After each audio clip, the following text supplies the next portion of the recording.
Did you know that Pythagoras and his followers studied patterns in numbers that still shape the way that we think about mathematics today?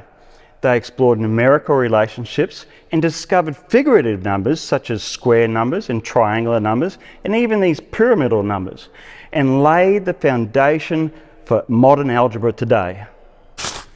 In this episode, I'm going to define what a pattern is and give some meaning as to why we might explore patterns in elementary or primary school. And then I'm going to look at the two main types of patterns that we teach in school today and explore an 8-part developmental sequence for creating an understanding of patterns.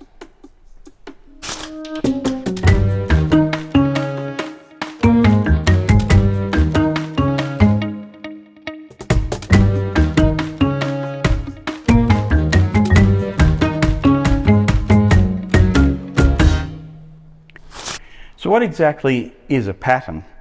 A pattern is a regular, predictable arrangement of objects, shapes, sounds, actions, and even symbols.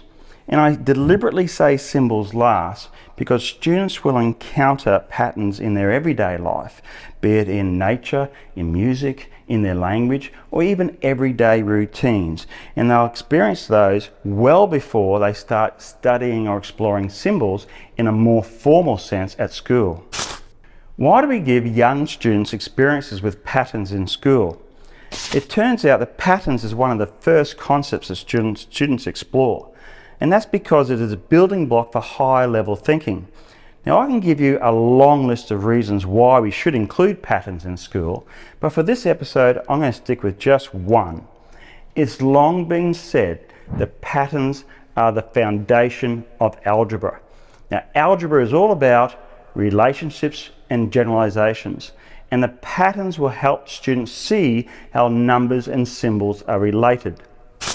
If students can see how patterns repeat and grow, they'll be better able to understand algebraic functions and equations later on.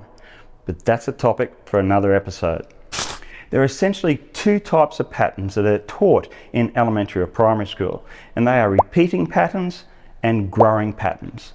And as the name suggests, a repeating pattern has an element that repeats itself, which is in keeping with the definition of a pattern having a regular, predictable arrangement of objects, shapes, sounds, actions, or symbols. This pattern has a repeating element of one circle and two squares. A growing pattern occurs when elements of the pattern increase or decrease in a regular way like this. You can see that this too is consistent with the definition of a pattern, as it shows a predictable arrangement of shapes. In this pattern, I can predict that the next element will have one circle and 5 squares. Now let's look at a sequence of activities for developing patterns. Now to make this easier for me and for you to understand, I'm just going to picture for you everyday classroom resources, but eventually you need to use experiences involving objects, shapes, sounds, actions, and eventually symbols. 1. Before students can work with patterns, they need to be able to recognize a pattern. Now, fortunately, their world is filled with examples of patterns and non-examples of patterns. For example, take a look at these. Which of these show a pattern? Take a moment. A is a repeating pattern. You can see 2 green cubes and 1 yellow cube keeps repeating itself along the train. So it must be a pattern. B has no part that is predictable at all, so it is not a pattern at all, even though I can imagine some children might call it a pattern. Look at C. C is predictable because the growth in squares stays consistent, so it must be a growing pattern. Now D is more challenging. Take a look. D could be described as a pattern because this piece or element repeats itself around a point. So it makes a shape that is rotationally symmetrical. But that is a topic for another episode. Now next, after students can identify a pattern, they need to be able to explain it. So encourage your students or child to use their own words to describe it, using characteristics of the actual objects rather than abstract symbols or letters, if you like. For example, for this basic repeating pattern, they might say, it takes turns going blue, red, and so on. Whereas they might describe this growing pattern saying they go up by one, just like stairs. That's using their own language. The next step simply involves children recreating patterns using the same objects, drawings, actions, or even sounds. For example, when given this strip, they could draw the same shapes below, or maybe copy a block pattern like this. The important thing here is they're using exactly the same actions, objects, sounds, or symbols. In the next step, we want to challenge them to extend the pattern they see. The question here is, what comes next? This helps them predict what follows based on the structure they recognize. Take a look at these.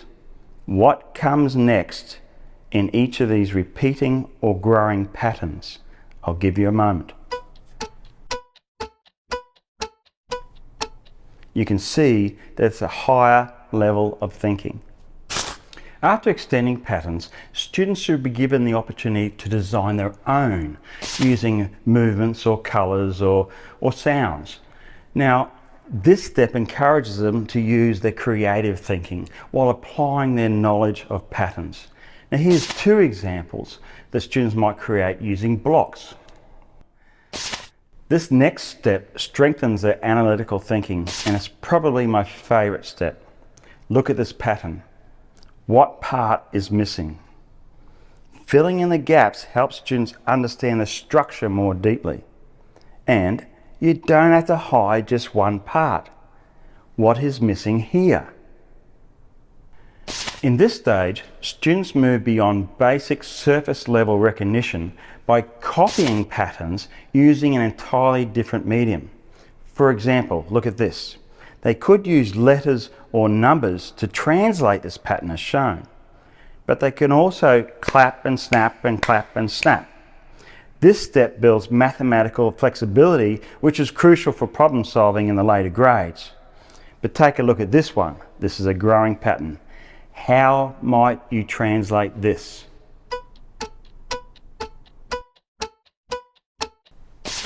The final stage is called generalizing a rule, and it's really starting to sound like algebra.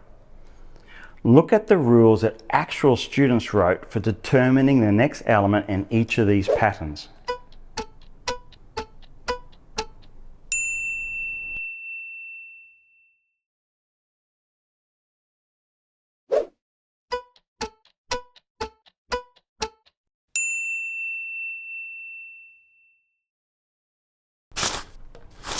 Now this is what I want you to do. 1.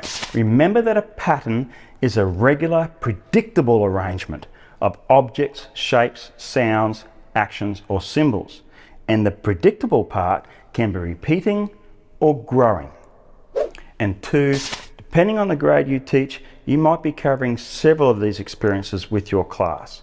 So be sure to give your students multiple mediums in which to explore patterns. Don't just use pattern blocks. And finally, if you've seen value in this episode today, be sure to give me a thumbs up, share the video, and subscribe today so you never miss another learning opportunity with me. See you next time.